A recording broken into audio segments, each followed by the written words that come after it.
الحمد للہ رب العالمین الصلاۃ والسلام علی سید الانبیاء والمرسلین وعلی آلہ واصحابہ اجمعین اما بعد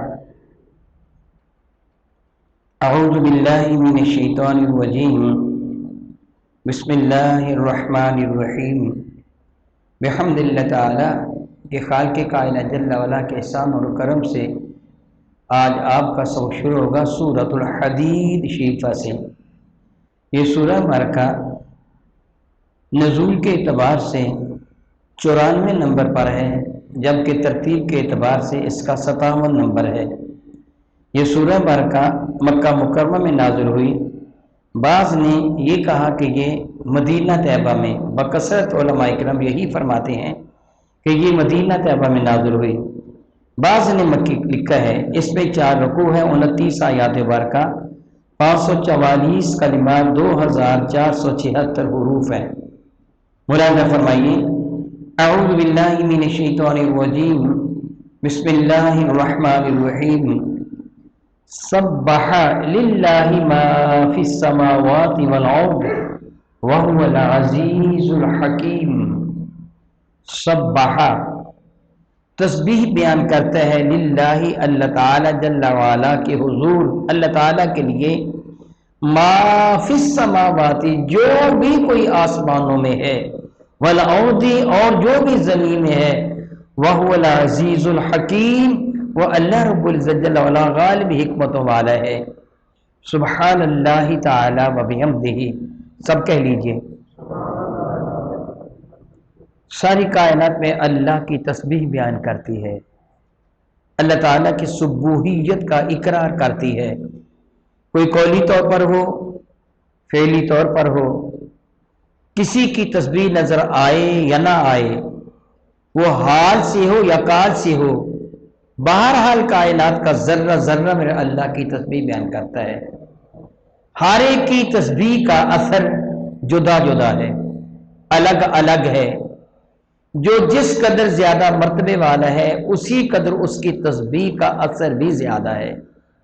جس کی ایک بہت بڑی مثال یہ ہے کہ میرے اور آپ کے کریم آقا تاجدار عرب و جم شفیع معظم رحمت عالم صلی اللہ تعالی علیہ وآلہ وسلم صحابہ کرام کی معیت میں کہیں تشریف لے جا رہے تھے۔ میرے کریم آقا اپنی سواری پر سوار تھے، ایک روایت میں کہ خچر پر سوار تھے، اپنی سواری پر سوار تھے۔ میرے کریم آقا رسول عربی شفیع معظم رحمت عالم صلی اللہ علیہ وسلم 2 قبروں کے قریب سے گزرے، حضور کی سواری اچھلی۔ میرے کریم آقا رسول عربی شفیع معظم رحمت کون مکان نے اس کو روک لیا، پھر صحابہ سے فرمانے لگے تم جانتے ہو کہ میری سواری کے اچھلنے کا، ڈرنے کا سبب کیا ہے، بدکنے کا سبب کیا ہے؟ فرمانے لگے کہ ان دونوں قبروں والوں کو عذاب ہو رہا ہے، میری سواری نے اس عذاب کو دیکھا اس لیے یہ اچھلی اور کودی ہے۔ سبحان اللہ تعالی و بحمدہ۔ پتہ چلا نبی تو نبی رہا، اللہ تعالیٰ نبی کی سواری کی نگاہوں سے بھی پردے اٹھا دیتا ہے۔ ایک جگہ ممکن ہے کسی شخص کے ذہن میں یہ بات آئے، وہ جانور تھا، حضور کی سواری تھی، اس نے دیکھ لیا، حضور نے تو نہیں دیکھا۔ میرے بھائی حدیث بارکہ کا اگلا حصہ جب آپ سماعت فرمائیں گے تو پتہ چلے گا حضور نے دیکھا ہی نہیں بلکہ جان بھی لیا۔ فرمانے کے دونوں قبروں والوں کو عذاب ہو رہا ہے، اور سبب عذاب یعنی جس وجہ سے عذاب ہو رہا ہے وہ شے نہیں ہے کہ جس کو تم بہت بڑا خیال کرو، بلکہ ان میں سے ایک شخص وہ ہے جو خود کو پیشاب کے چھینٹوں سے نہیں بچایا کرتا تھا، یعنی اس کے کپڑے یا بدن ناپاک رہتا تھا، اور دوسرا شخص جو لوگوں کی غیبت چغلی کیا کرتا تھا، اس وجہ سے ان کو سزا ہو رہی ہے۔ اللہ اکبر۔ میرے نبی نے نہ صرف سزا کو دیکھ لیا بلکہ اس سبب کو بھی جان لیا جس وجہ سے ان کو عذاب دیا جا رہا تھا، اور یہ سارا علم میرے نبی کو میرے اللہ نے عطا فرمایا ہے۔ یعنی حضور کے پاس جتنا بھی علم ہے وہ اللہ تعالیٰ کا عطا فرمودہ ہے۔ پھر میرے کریم آقا رسول عربی شفیع معظم رحمت عالم صلی اللہ علیہ وسلم نے ارشاد فرمایا، کھجور کی قریبی درخت کھجور تھا، عطا فرمایا اس کی شاخ لے کے آؤ۔ کھجور کی ایک شاخ کاٹ کر بارگاہ ساتھ باب میں پیش کی گئی۔ میرے کریم آقا نے اس کو چیر کر 2 حصوں میں تقسیم کر دیا، ایک قبر پہ رکھ دی، دوسری قبر پہ رکھ دی۔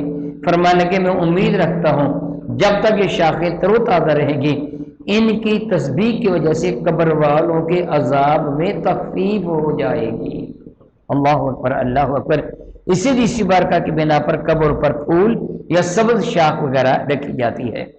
سوال پیدا ہوتا ہے کہ شاخ سبز ہو یا خشک ہو، سبح للہ ما فی السماوات والارض، جب کائنات کا ذرہ ذرہ اللہ کی تسبیح کرتا ہے تو سبز شاخ بھی کرتی ہے اور سوکھی ہوئی بھی کرتی ہے۔ جس مٹی میں دفن کیا گیا اس مٹی کے ذرے بھی اللہ کی تسبیح کر رہے ہیں، جو وہاں جو بھی گاڑا استعمال کیا، جو کفن پہنایا گیا وہ کفن بھی اللہ کی تسبیح کرتا ہے، مگر جو اثر سرسبز و شاداب شاخ کا ہے وہ سوکھی ہوئی کا نہیں ہے۔ جو میں نے پہلے بات کی ہے نا کہ بعض کا تسبیح کرنا بعض کے تسبیح کرنے سے زیادہ افضل اور اعلیٰ ہے، زیادہ افضل ہے۔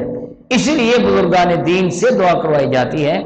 لوگ بارگاہ ساتھ ماں پہ حاضر ہو کر دعا کی گزارش کرتے ہیں کہ یا رسول اللہ آپ دعا فرمائیں، جس طرح صحیح بخاری میں حضرت سیدنا انس بن مالک رضی اللہ تعالیٰ عنہ سے حدیث کا مروی ہے، مفہوم حدیث ہے، وہ فرماتے ہیں کہ رسول رحمت صلی اللہ تعالیٰ علیہ وآلہ وآلہ وسلم منبر شریفہ پہ تشریف فرماتے، جمعہ کا دن تھا، ایک شخص کھڑا ہوا، اس سے عرض کیا یا رسول اللہ علیہ السلام، چشمے سوکھ گئے، باغات سوکھ گئے، جانوروں کے لیے انسانوں کے لیے پانی باقی نہ رہا، اے اللہ کے نبی علیہ السلام بارگاہ رب العزت میں بارش کی دعا فرما دیجئے۔ سیدنا انس رضی اللہ تعالیٰ فرماتے ہیں، میں مفہوم حدیث بیان کر رہا ہوں، عین ترجمہ نہیں، مفہوم۔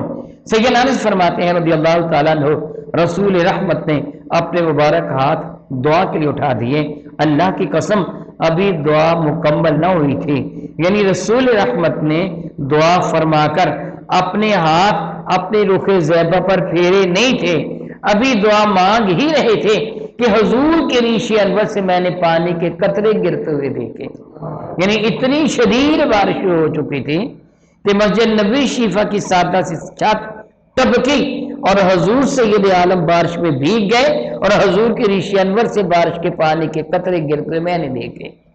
اب حضور سے دعا کیوں کروائی؟ میرے نبی کی دعا عام لوگوں کی دعا کی طرح تو نہیں ہے نا، گویا ہر ایک کی دعا یا تسبیح کا اثر جدا جدا ہے، الگ الگ ہے، کوئی پڑھ کر دم کر دیتا ہے تو رب کائنات رحمت نازل فرما دیتا ہے، کسی کے لیے نہیں، ہر ایک کی تسبیح جدا جدا ہے۔ تو رب کریم فرماتا ہے سبح للہ، تسبیح بیان کرتی ہے اللہ تعالیٰ کے لیے، ما فی السماوات، ہر شے جو آسمانوں میں ہے اور جو زمین میں ہے، وَهُوَ الْعَزِيزُ الْحَكِيمُ، اللہ تعالیٰ بڑی عزتوں والا ہے۔ عزیز کا لفظ معنی ہوتا ہے غالب، غالب ہم پیارے کو عزیز کہتے ہیں، وہ میرا بڑا عزیز ہے، مراد یہ ہوتی ہے کہ اس کی محبت کا غلبہ میرے دل پر ہے، یعنی میرے دل میں اس کے لیے احترام ہے، میرے دل میں اس کے لیے محبت ہے۔ عزیز کا لفظ معنی غالب ہوتا ہے، وہ غالب حکمت والا ہے، وہ اس نے کائنات ہستی میں جو کچھ بنایا جیسے بنایا، اللہ اکبر اللہ اکبر اللہ اکبر، وہ ایسے تو نہیں کرتا کہ ایسے ہی معاذ اللہ تعالیٰ دنیا میں جس طرح انسان دوسرے انسان سے ایک سلوک کرتا ہے، وہ حقدار ہوتا نہیں مگر قریبی ہونے کی وجہ سے اس کو بہت نواز دیتا ہے۔ کوئی شخص حقدار ہوتا ہے مگر بعید ہونے کی وجہ سے اس کو نظر انداز کر دیتا ہے۔ رب غالب حکمت والا ہے، جس کو چاہتا ہے نوازتا ہے، اور اسی کو نوازتا ہے جو اس لائق ہوا کرتا ہے، جو لائق ہوتا نہیں اس کو نوازتا نہیں۔ اس کے ہاں معاذ اللہ دانس داندلی نہیں ہے، پھر وہ کریم اتنا ہے، اس کی عزت کی قسم، اس کی عزت کی قسم، اتنا کریم ہے، اتنا کریم ہے کہ انسان پوری زندگی اس کی نافرمانی کرتا رہے، میں اس کی کو حضور توبہ کرتا ہوں، معافی مانگتا ہوں، جملہ سخت ہے، اس کی گستاخیاں کرے، گالیاں بکے۔ اللہ تعالیٰ کے لیے بیٹے کی نسبت کرنا گالی ہے، گالی سے مراد وہی گالی نہیں اس کو آپ عرف میں گالی لیتے ہیں، اللہ تعالیٰ کے ساتھ کسی کو شریک ٹھہرانا گستاخی گالی ہے، بدترین جرم ہے، پوری زندگی مجرم رہے، مرنے سے پہلے سچے دل سے توبہ کرے، میرا اللہ سب کچھ معاف فرما دیتا ہے۔ کتنا کریم ہے، باوجود طاقت کے، باوجود اختیار کے، باوجود قدرت کے، مجھے اس کی زیادہ تشریح کی ضرورت نہیں، ہم ایمان والے ہیں، آپ بھی جانتے ہیں کہ اللہ تعالیٰ جل وعلا کتنا قادر مطلق ہے۔ اذا اراد شیئا ان یقول له کن فیکون، جب وہ کسی چیز کا ارادہ فرماتا ہے اسے ہو جانے کا حکم دیتا ہے، چیز ہو جاتی ہے۔ اللہ کی عزت کی قسم ہمارا یہ عقیدہ ہے، وہ چاہے تو آنے وقت میں اس کائنات کو ختم کر کے اس کی طرح کی دوسری دنیا بنا دے، پھر انسان اس کے حضور گستاخی کر رہا ہوتا ہے، نافرمانی کر رہا ہوتا ہے، کتنا وہ حلیم و حکیم ہے کہ اس کو سزا دیتا ہی نہیں ہے، سزا ہی نہیں دیتا، ڈھیل دیے چلا جاتا ہے، ڈھیل دیے چلا جاتا ہے، اس کے لیے رزق کی فراوانی کر دیتا ہے، دنیا میں نعمتوں کی فراوانی کر دیتا ہے۔ کافروں کو دیکھیں اللہ تعالیٰ نے کتنی دولت دنیا کی ان کو دی ہے، دنیا کی کتنی نعمتیں دی ہیں، اگرچہ آخرت کی نعمتوں سے وہ محروم ہے، مگر دنیا میں اللہ نے ان کے لیے فراوانی فرمائی۔ فرماتا ہے وَهُوَ الْعَزِيزُ الْحَكِيمُ، وہ غالب ہے اور حکمت والا ہے۔ لَهُ مُلْكُ السَّمَاوَاتِ وَالْأَرْضِ، سبحان اللہ تعالی وبحمدہ، حق یہی ہے، اسی کی بادشاہت ہے زمین و آسمان میں، خود کو بادشاہ کہلوانے والا، اس کی مجال کیا ہے، اس کی ہستی کیا ہے۔ ابن سماک رحمت اللہ تعالی علیہ کا واقعہ میں نے پڑھا کہ ہارون کے پاس تشریف فرماتے، ہارون رشید کے پاس، فرمانے لگے ہارون مجھے یہ بتا کہ اگر تو جنگل بیابان میں ہو، تیری سپا تیرے متعلقین، حضرت محمد بن سماک کے حوالہ سے میں نے پڑھا کہ تیرے متعلقین، تیرے ماننے والے، تیرے متبعین تجھ سے جدا ہوں، تو جنگل بیابان میں ہو اور پیاس کی شدت سے تو جاں بلب ہو، تجھے پانی میسر نہ آ رہا ہو، ڈر ہو کہ تجھے موت واقع آ جائے گی، اس وقت کوئی پانی کا پیالہ تیرے پاس لے کے آئے، بتا تو آدھی سلطنت دے کر اس پیالے کو خریدے گا کہ نہیں؟ ہارون نے کہا نہ خریدوں گا تو مر جاؤں گا، یقیناً خرید لوں گا۔ فرمانے کہ تو نے بھلائی کا، دانائی کا سودا کیا، عقل مندی کا ثبوت دیا، پانی پی لیا تو نے، تیری زندگی بچ گئی، مگر بعد میں مصیبت یہ بنی وہ پانی جو تو نے پیا تھا وہ نکلا نہیں ہے، تیرا پیشاب بند ہو گیا، تیرا بلیڈر مثانے کا پھول گیا، کوئی طبیب کوئی جراح تیرا علاج نہ کر پایا، تو قریب المرگ ہو گیا، تڑپ رہا تھا درد کی شدت کی وجہ سے، اور قریب تھا کہ تو مر جائے۔ پھر کوئی شخص تیرے پاس آیا اور کہ کہا اے ہارون میں تیرا آپریشن بھی، جراحت بھی نہیں کروں گا، آپریٹ نہیں کروں گا، تیرا پیشاب جاری ہو جائے گا، مگر شرط یہ ہے کہ بقیہ آدھی سلطنت مجھے دے دے، تو کیا تو سودا قبول کر لے گا؟ کہنے لگا کہ ہاں قبول نہ کروں گا تو مر جاؤں گا۔ تو حضرت محمد بن سماک فرمانے لگے ہارون پھر اس سلطنت پر، اس بادشاہت پر کبھی مغرور نہ ہونا جس کی کل قیمت پانی کے چند گھوٹ اور پیشاب کے چند قطرے ہیں، جو تیرا رب بغیر قیمت کے تجھے عطا فرما رہا ہے۔ کیا ہے تیری بادشاہت؟ بادشاہت تو میرے اللہ کی ہے، اختیار تو اس کے پاس، تیرے پاس اختیار کیا ہے؟ تو بادشاہ ہے یا وزیر ہے، آلہ ہے یا ادنہ ہے، شاہ ہے یا فقیر ہے، تیرے پاس اختیار کیا ہے؟ اختیار تو اس کے لیے ہے، لہو ملک السماوات والارض، اسی کی بادشاہت آسمانوں میں ہے، اسی کی بادشاہت زمین میں ہے۔ حق یہی ہے نا، بادشاہت اس کی ہوتی جس کا حکم چلتا ہے، تیرا حکم کیا چلتا ہے؟ تجھے کون پوچھتا ہے؟ جہاں اس کا حکم چلتا ہے تیری مجال ہی نہیں ہے۔ یحیی و یمیت، اللہ اکبر اللہ اکبر، اللہ اس کی قدرت کا ایک اشارہ دیا گیا ہے۔ یحیی، وہی تجھے زندگی کی بھیک عطا فرماتا ہے، وہ یمیت، اور وہی تجھے موت سے ہمکنار کرے گا، تیرے پلے کیا ہے؟ اسی نے تجھے زندہ کیا ہے۔ یہ جو زندگی کی نعمتیں تو لوٹ رہا ہے، یہ جو رانائیاں، یہ دل فریبیاں تیرا مقدر بنی ہوئی ہیں، یہ جو حسن تیرے گرد گرد بکھر رہا ہے، یہ جو تیرا فی احسن تقویم فرماتے ہوئے تیرا خوبصورت چہرہ بنا دیا، تیری ناک کان آنکھیں منہ سر، یہ ہونٹ یہ لب یہ تھوڑی یہ ریشے ورکا، یہ تجھے پیاری پیاری شکل عطا فرما دے، یہ تیرے رب نے عطا فرمائی ہے۔ تیرے اندر کرتوت کیا ہے؟ تیری مرضی ہے اپنی شکل بنانے کی کہ تو چاہے ایسی میں اپنی شکل بنا لوں گا، جی چاہے تو میں مرد بنوں، جی چاہے تو میں عورت بنوں، جی چاہے تو میں بچہ بنوں، جی چاہے جو، وہ تیرا جی کیا چاہے، تو کیا کر سکتا ہے؟ جو تیرا رب چاہتا ہے وہ بناتا ہے۔ اور جب تک وہ چاہے گا تجھے زندگی عطا فرمائے گا، اور جب چاہے گا موت سے ہمکنار کر دے گا۔ یحیی و یمیت، وہی زندگی عطا فرماتا ہے، وہی موت عطا فرماتا ہے۔ وَهُوَ عَلَى كُلِّ شَيْءٍ قَدِيرٌ، اور وہ ہر ممکن شے پہ قادر ہے، وہ ہر ممکن شے پہ قادر ہے۔ میں نے ترجمہ میں یہ عرض کیا وہ ہر ممکن شے پہ قادر ہے، اس لیے میں نے یہ ترجمہ کیا کہ بعض بے وقوف کم عقلی کی وجہ سے اس کا ترجمہ معاذ اللہ تعالی دوسری طرف لے جاتے ہیں، وہ ہر شے پہ قادر ہے، ہر شے پہ قادر۔ پھر اللہ یعوذ باللہ تعالی وہ یہاں تک اللہ یعوذ باللہ غصہ کی بک دیتے ہیں، اللہ جھوٹ بولنے پر بھی قادر ہے لیکن بولتا نہیں ہے۔ معاذ اللہ تعالیٰ سبحان اللہ تعالیٰ انسان ہے، پیشاب کرنے، پاخانہ کرنے، افعال ضروریہ، توالد و تناسل کے مراحل سے گزرنے پر انسان قادر ہے، لیکن اس چیز کی نسبت میرے اللہ کی جانب نہیں کی جائے گی، غصہ کی ہے۔ اس لیے میں نے کہا کہ وہ شے جو اس کی طرف نسبت کی جا سکتی ہے وہ ہر شے پہ قادر ہے، وہ جو چاہے، جب چاہے، جیسے چاہے، جہاں چاہے، جس قدر چاہے فرمانے پر قادر ہے۔ نہ کوئی اس کا مشیر ہے کہ کوئی وہ محتاج ہو مشورہ لینے کا، نہ کوئی اس کا معاون ہو کہ محتاج ہو تعاون کا، نہ اسے اس کی ضرورت ہے، وہ بے نیاز ہے۔ پوری کائنات بشمول میرے کریم آقا کی، ان سے بڑھ کر کون ہے؟ میرے نبی سے بڑھ کر کائنات میں کون ہے؟ کوئی بھی نہیں ہے۔ میرے نبی بھی اللہ کے محتاج ہے، میرا اللہ کسی کا محتاج نہیں ہے، میرا اللہ کسی کا محتاج نہیں ہے، وہ قادر مطلق ہے۔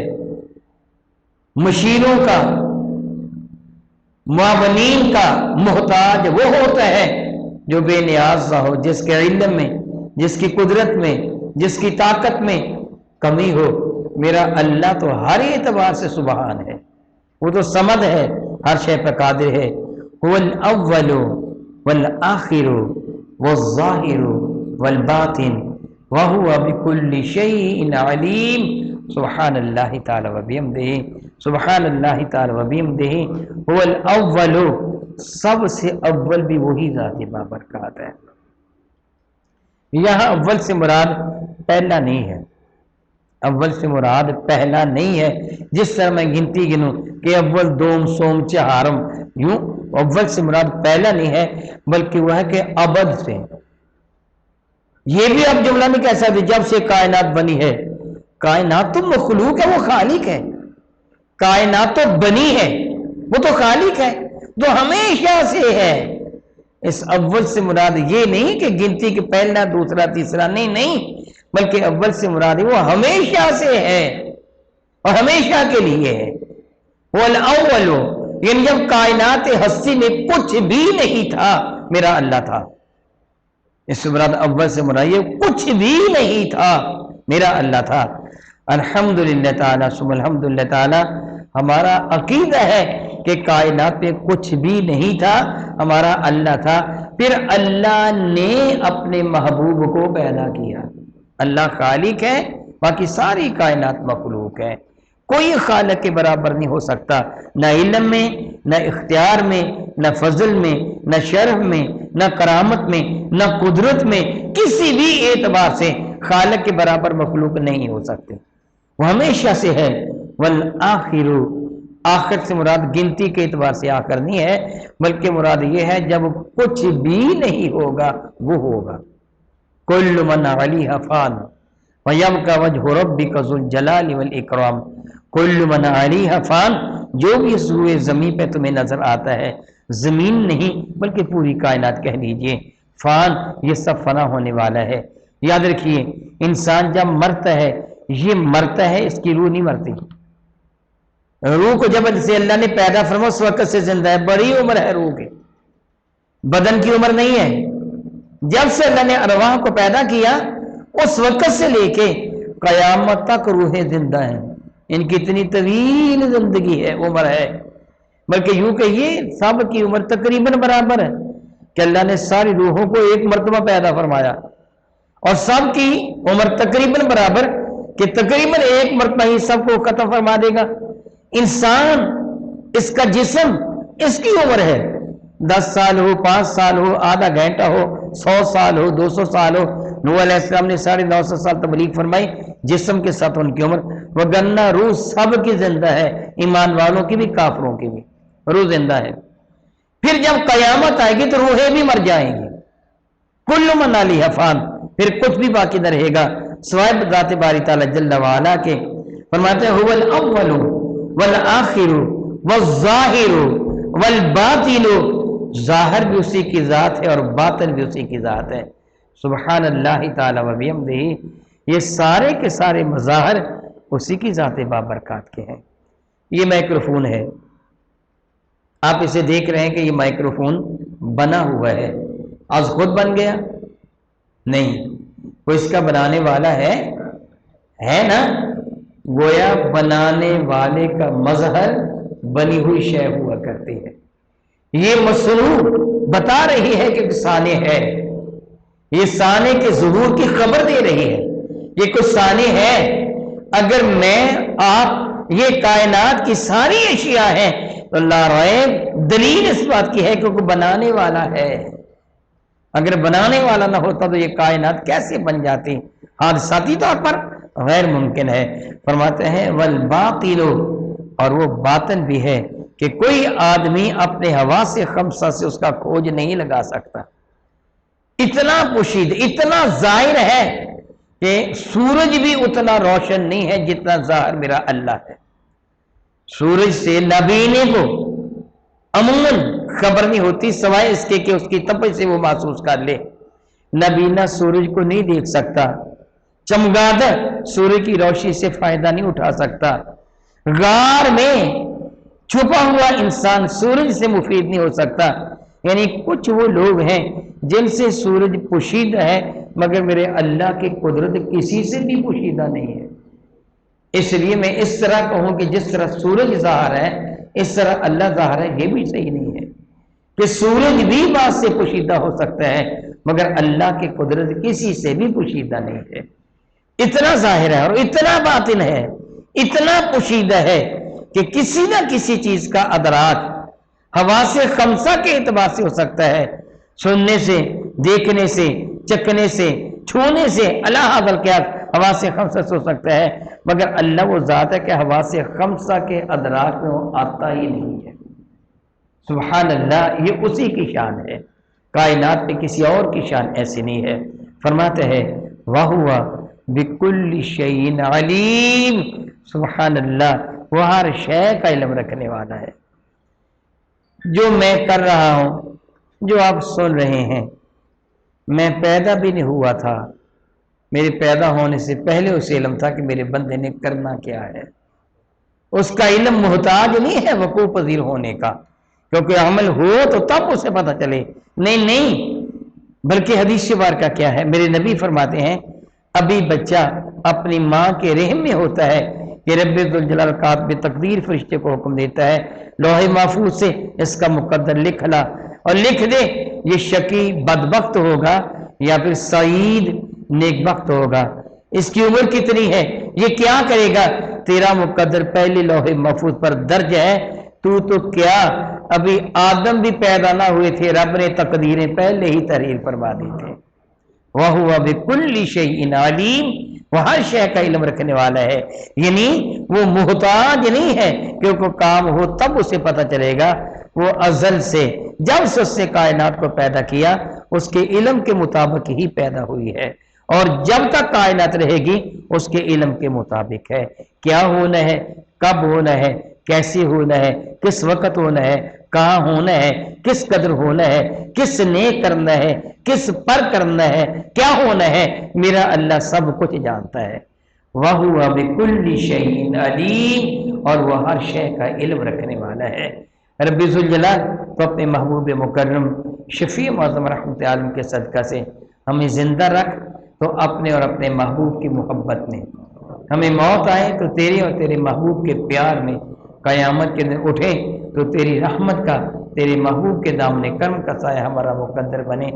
آمین ثم آمین، او کما قال اللہ تبارک و تعالی، واللہ تعالی اعلم باسرار کتابہ۔